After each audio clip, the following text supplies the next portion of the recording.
Yesu omulungi nakankwanize ku Faadi TV yugi ngenda kusaba osubscribinge ate osharinge video ino nkwaniza ku Faadi TV yugi omulungi gwe wenna yakatweyungako eno gye bayita Faadi TV yugi tuyingiddewo ne best actress eni best friend series eno best friend series ya Almatic Entertainment nayo ya Almatic Entertainment tuyingiddewo n'omwana muwala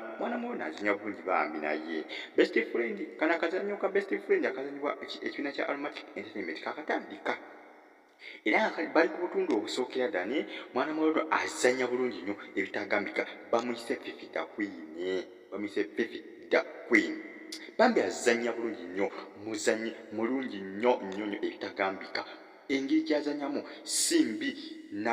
n'akatono era ng'ono y'omu wa best actress abali mu best friend series eya Almatic ekyali mpya kikyali kipya nnyo. It's a new Almatic Entertainment series bagiyita best friends era nga omwana muwala Fifi the Queen azannya nga Tara muzannyo ogwo ogwa best friends azannya nga Tara mukazi wa Hamisi Segujja Fifi the Queen oyo bambi azannya bulungi nnyo kalakitali engeri gy'agizannyamu nnungi nnyo. Mwana muwala Fifi the Queen tamumanyi yasooka kukola ku Bukedde TV ndowooza akola ku Bukedde TV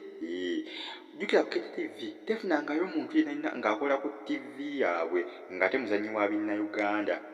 era Fifi the Queen yasookedde ddala okubanga akola ku TV ya Bukedde TV ate nga muzannyi wa Bannayuganda. Fifi the Queen alina pulogulaamu gy'aweereza bagiyita ekikya kya wiikendi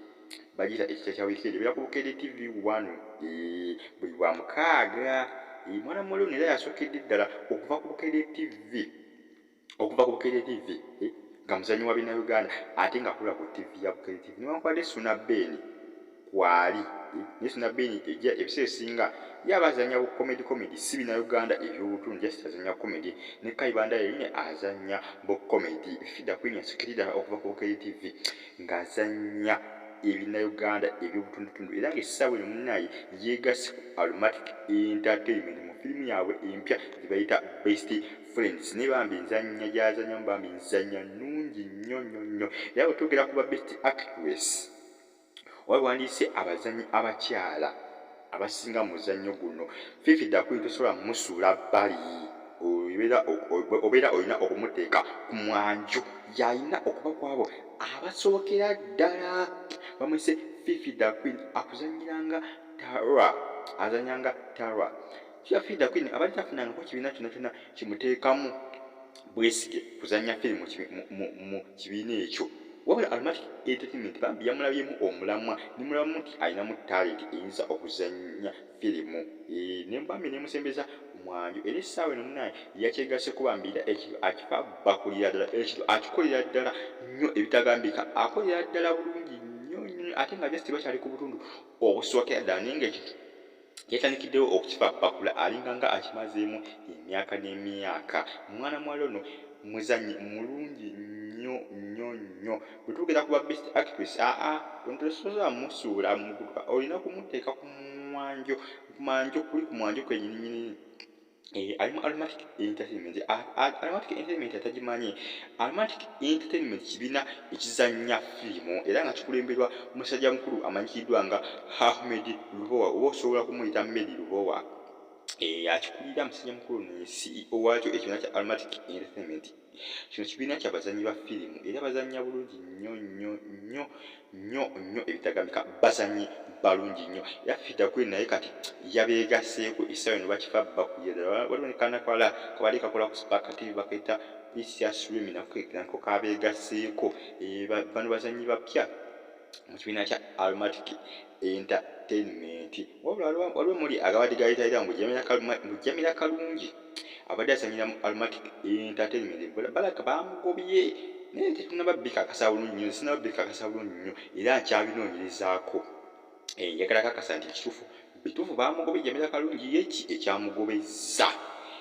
Fact TV mukwano ngenda kusaba weyongere okugigoberera tujja kuba tubatusangako ebikwatagana ku bantu bonna nawe obeeko kyoteesa nawe tubateeke ku minzaani nawe obeeko kyoteesa ogambe nti nomunaye ono yansingira oyinza ogamba nti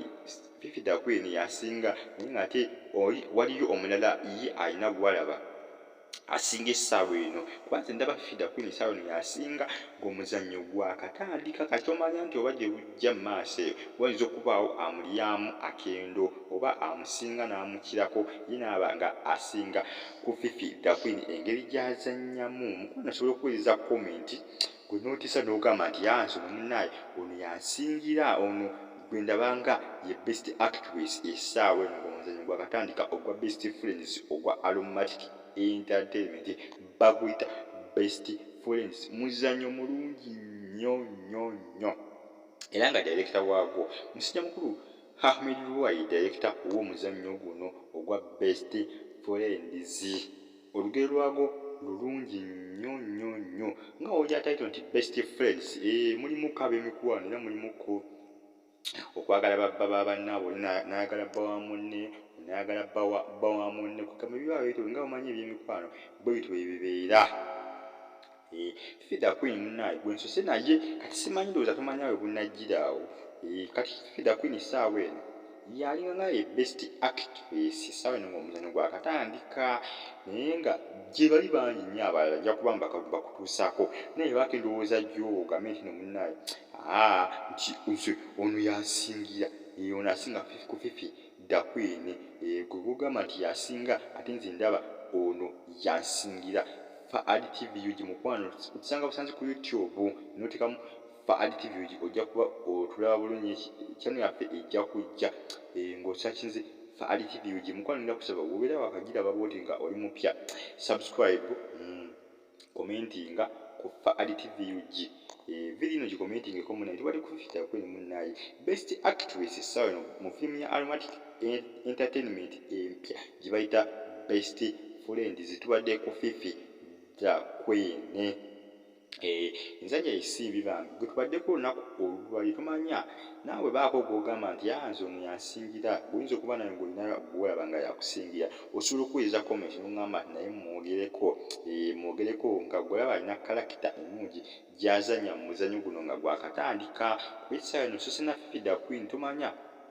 yagenda asusamu abalala abasinga essaawa eno abasinga okuzannya obulungi mukwano Faad TV yugi mukwano weyongere okugyekuumirako ngenda kusaba osubscribinge nga oli mupya ngenda kusaba osubscribinge ku Faad TV yugi eno obeera oli mupya mukwano tukitambulize ddala bulungi tukifabakuli ddala bulungi nnyo ekintu kino Faad TV yugi subscribe mukwano stay on YouTube site mweraba mikwano mwenna.